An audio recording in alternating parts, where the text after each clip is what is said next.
Olá, amigo do On The Clock! Seja muito bem-vindo a mais um vídeo deste canal. Eu sou o Felipe Vieira e hoje vamos falar sobre as maiores necessidades de alguns times indo para o draft. Não vou passar pelos 32 times, porque daí eu acho que vai fugir o objetivo do vídeo.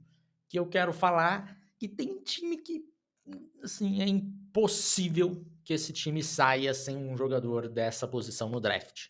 E pode não ser na primeira rodada, como muitos casos aqui eu imagino que não sejam, mas tem que sair com jogadores, pelo menos nas 3 primeiras rodadas, senão a situação vai ficar bem esquisita na temporada, tá? Antes de mais nada, deixe o seu like, se inscreva aqui no canal e vire membro também aqui do canal, que ajuda bastante a gente, beleza? Guia do draft também já está lançado, então entre no theclock.com.br para você ficar por dentro aí do draft com os 200 prospectos analisados, 201 reports feitos e você vai gostar. Foi um guia maneiro, foi um ano legal de fazer scouting, um ano legal de fazer o guia. Mas vamos embora, vamos falar sobre as maiores necessidades. Eu vou falar aqui sobre um time que eu acho que tem uma possibilidade deles pegarem um jogador dessa posição, mas não é o que se fala tanto na primeira rodada, que é o Las Vegas Raiders na posição de cornerback, tá? Não estou falando quarterback, estou falando de corner. Neste momento, o Las Vegas Raiders tem Jacorian Bennett, jogador de quarta rodada, e tem Decamerion Richardson, também jogador de quarta rodada. Os dois não jogaram bem ainda, né? Um tá indo para o seu segundo ano, o outro tá indo para o terceiro ano, mas nenhum dos dois jogou bem. E eles acabaram de dispensar Jack Jones, né? Jack Jones era um corner que até tem mostrado bom talento na NFL, mas extremamente indisciplinado, que aí não é o suficiente se você é apenas ok, né?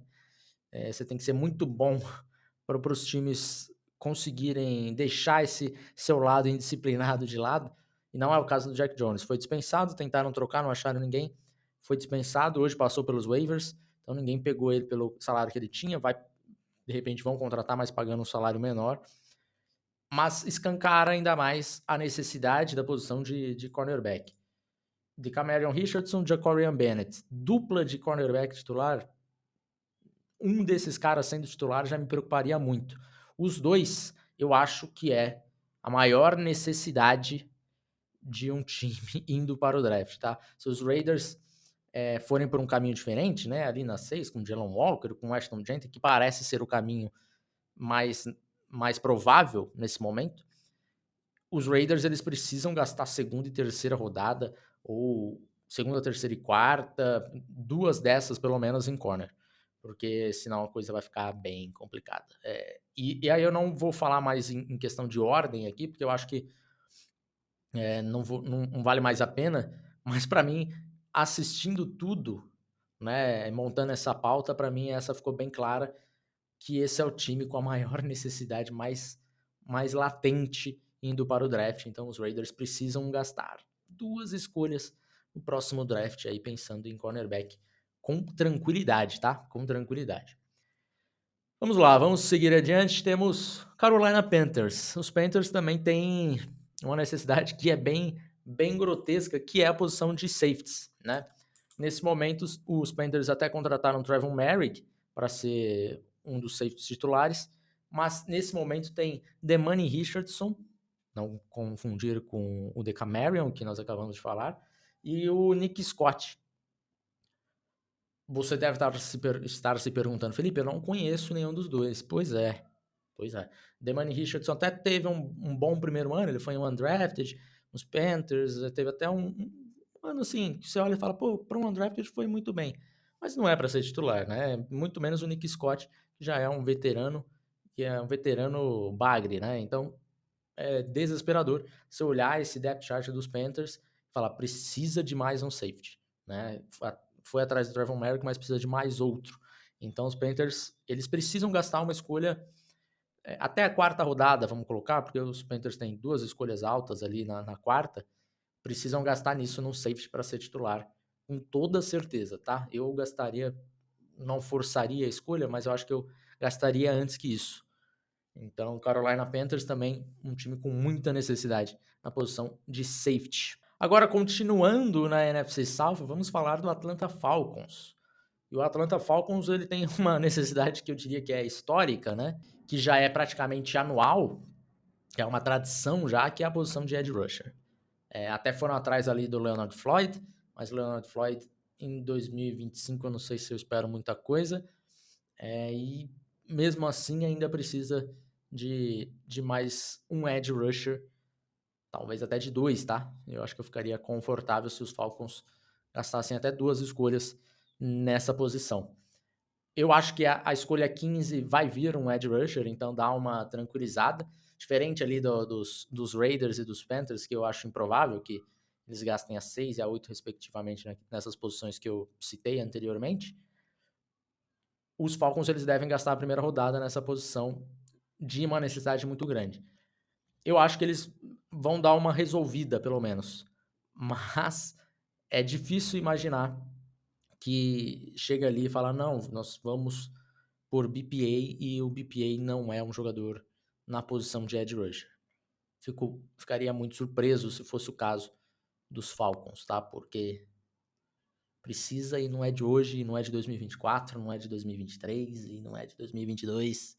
Faz tempo, viu, Atlanta Falcons? Faz tempo.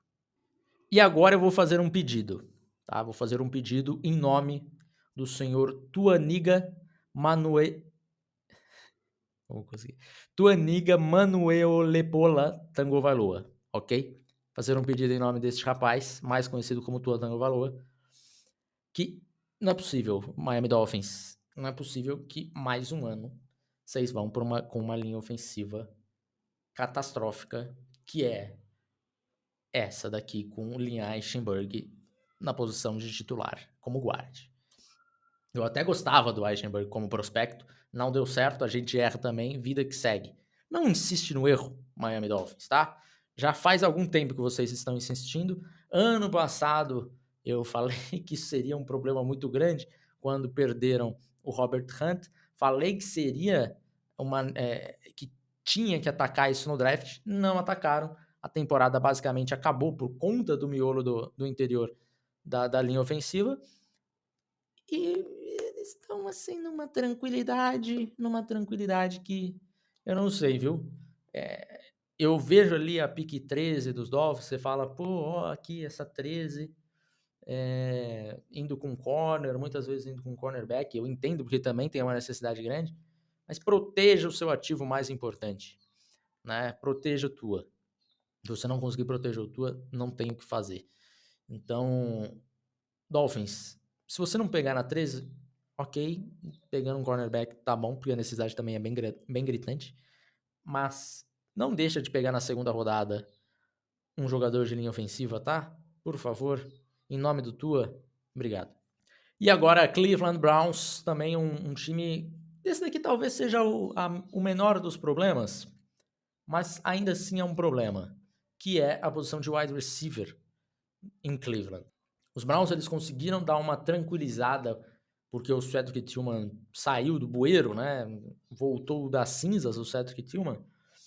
Mas ainda assim é Cedric Tillman e Jerry Jeudy, né? Você precisa de mais um wide receiver, senão você vai ter que jogar com Michael Woods, the second. Pois é, Michael Woods. Então você precisa de gastar mais uma escolha aí alta, até uma terceira rodada. E se fala muito sobre a classe de wide receivers não ser grandes coisas e tal. Não é verdade. Para resolver esse tipo de problema do Cleveland Browns, você consegue resolver, tá? Então, Cleveland Browns, gaste pelo menos uma escolha nessas 3 primeiras aí rodadas. Vai lá, pega o seu Travis Hunter na 2 e tá tudo certo, tá? Joga principalmente de wide receiver, resolve o seu problema de uma vez por todas. E fechando nossa lista, nós temos San Francisco 49ers. Quem diria, né? San Francisco, por muito tempo, exemplo de gestão e um elenco muito bem construído e tal, principalmente na linha defensiva. Mas agora estamos chegando um pouco à época das vacas magras em São Francisco. Pelo menos é o que parece em 2025. Interior de linha defensiva, neste momento, nós temos Jordan Elliott e Ivan Anderson. Evan Anderson foi um undrafted que até jogou bem no ano passado, mas o Jordan Elliott já é um veteranaço que não jogou bem, acho que em basicamente nenhum ano da carreira dele. Mas você olha, não dá para você confiar também no Evan Anderson, que é um cara com um ano só, pouco tempo de jogo, nem chegou a ser titular de verdade, né?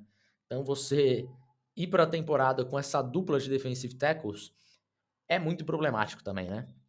Então os Niners, eles têm uma necessidade na linha ofensiva também, mas o interior também é uma coisa que você olha assim e fala, rapaz, eu não acharia ruim se o Walter Nolan fosse escolhido na 11 para os Niners, porque eu consigo entender o motivo. Isso aí para a temporada com Jordan Elliott de titular realmente é bastante assustador. É isso, fechamos por aqui, voltamos amanhã para falar de mais draft. Não esqueça o seu like e até mais. Tchau!